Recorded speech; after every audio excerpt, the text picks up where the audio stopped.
Welcome back. I know we're all getting excited to start coding, but I want to do one last video before we actually start working with some code, which is the exciting part. But again, I want to emphasize that before we use anything, we need to understand why and why we would need something like Redux. Right now online and with any company that is working with React, most of them have also Redux. So you'll hear React and Redux app mentioned a ton when you're watching tutorials or working with React. And that is because they go really, really well together. Let's just go over a few things about Redux that we want to make sure we learn. And a bit of warning here. Some of the stuff might go over your head or might be a little bit confusing. But I want to show you these slides first because after we go through the Redux coding, we're going to come back to them and make sure that these principles are applied and they make sense to you. So bear with me, trust me, it's all going to make sense by the end. Why do we want to use Redux? As we mentioned before, Redux is really, really good at managing state, especially large state. So Redux is a library that we would want to use if our apps get bigger and bigger and bigger, and they have a larger and larger state. Remember, we want to use tools based on the problems that they solve. And Redux solves the problem of what happens when React apps get really, really big, and using just this.state just doesn't make sense anymore. It gets more and more complicated. Remember, React is what we call a view layer. It's really good at the view side, but not necessarily at managing state. So use Redux when things get really, really complicated. The second point is useful for sharing data between containers.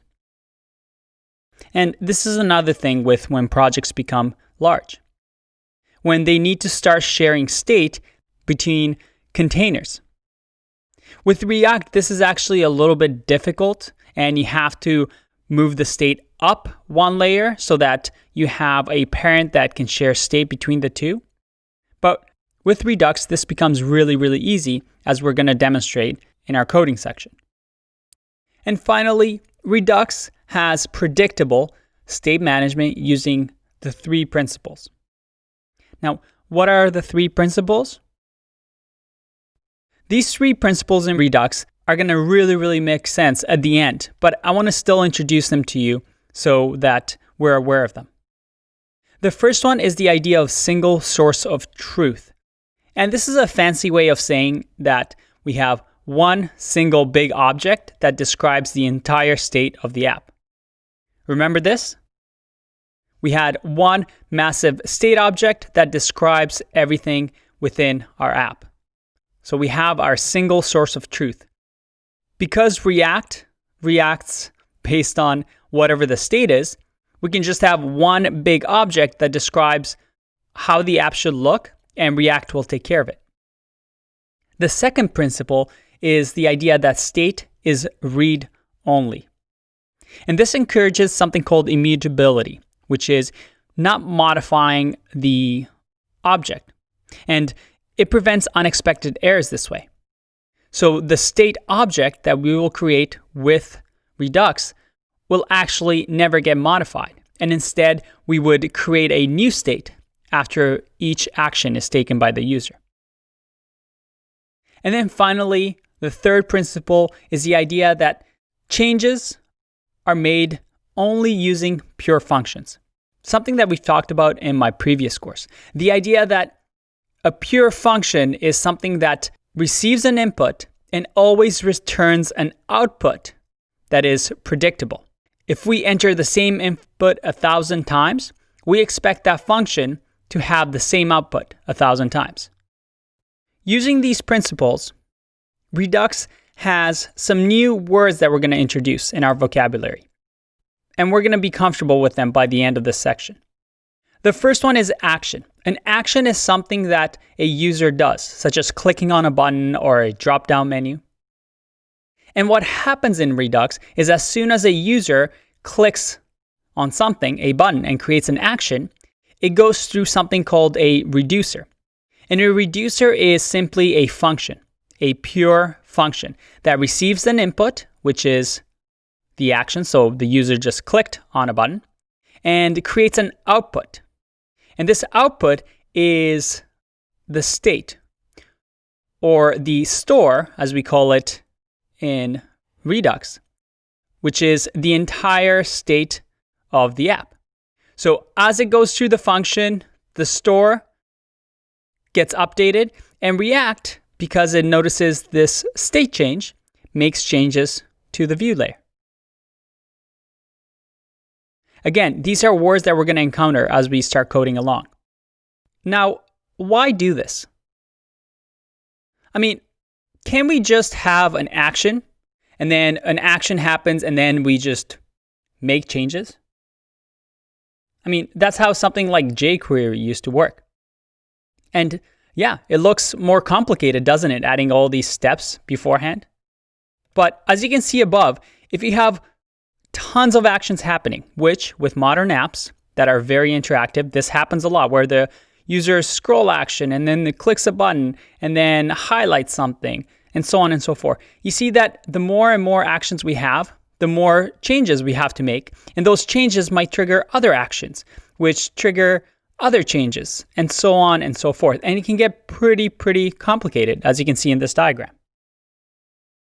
Well, with Redux, we make sure that all the actions go through one reducer. Everything flows through this function. And through this function, it always, because it's pure, returns the same state based on the action and updates the store. And this store now, which represents what our app should look like, makes changes. So it kind of funnels all these actions into one reducer so that everything is predictable and nice. Again, one of those things that's hard to really explain without encountering the problem first, which we'll get to. Now, Redux, and I want to teach this just for historical purposes, uses an architectural pattern called flux pattern. Architecture in software is used as a way to make sure that we're able to solve problems in a logical sense and in an organized fashion. And this flux pattern, which inspired the library Redux, has this idea of having an action and then having a dispatcher that dispatches this action to the store, which is our state, which updates the view. And it's one-way data flow. Everything flows one way. If the view gets updated, we go back to the action and again goes through dispatcher that dispatches the change to the store and then to the view. And this was a pretty revolutionary idea because before that, we had something called MVC, or Model View Controller. And you may have heard of it. It was quite popular. The idea with an MVC pattern is we have an action, and that action is read by a controller. So again, another JavaScript file that looks for actions. User clicks on a button, and based on whatever the controller says, we update the model, or the data in this case. So we can think of it as state. We change something in the model, and then it updates the view. Now, the problem with the MVC pattern is, well, this diagram over here. We have the controller that changes different pieces of the model, and this model can change the view that can trigger another change. And that model can change another part of the view, and so on and so forth. And we have this thing that we saw before. We have the craziness of actions and making changes. All these arrows just crisscrossing and not looking very nice. And although it might not be bad when your apps are smaller, as your apps get bigger, you want to do something like this so it's logical and makes sense. And that's what we want to do with architecture. We want to architect our apps in ways that as they grow, although we may add a few things, in the end, everything is easier to reason about and understand. So we have the flux pattern, which enforces a unidirectional data flow. We have the MVC pattern, which could definitely be improved.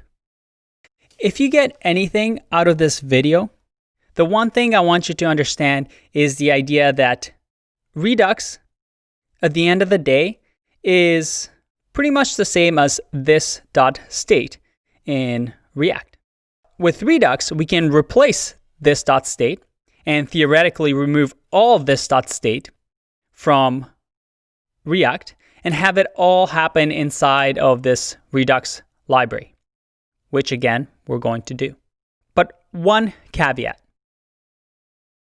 You could technically have Redux with the state, but also still keep a little bit of React state in a component. Redux doesn't replace completely the this.state or this.setState in React. You can still use them together. And I'll show you when you might want to do that, when it's a good decision. But like I said before, without having gone into any of the code of Redux, this might look a little bit overwhelming and confusing. I promise you that we're going to come back to these diagrams and things are going to make sense by the end. Before I throw code onto the screen, I want to make sure that you have some principles and concepts that we're working from. All right, I know what you're thinking. Andre, I am sick and tired of these slides. Even though they have this cool grading color, I need to see some code because I'm getting bored here. Well, you know what? Your prayers have been answered. In the next video, we're finally going to start writing some code and get into some fun things. I'll see you in that one. Bye-bye.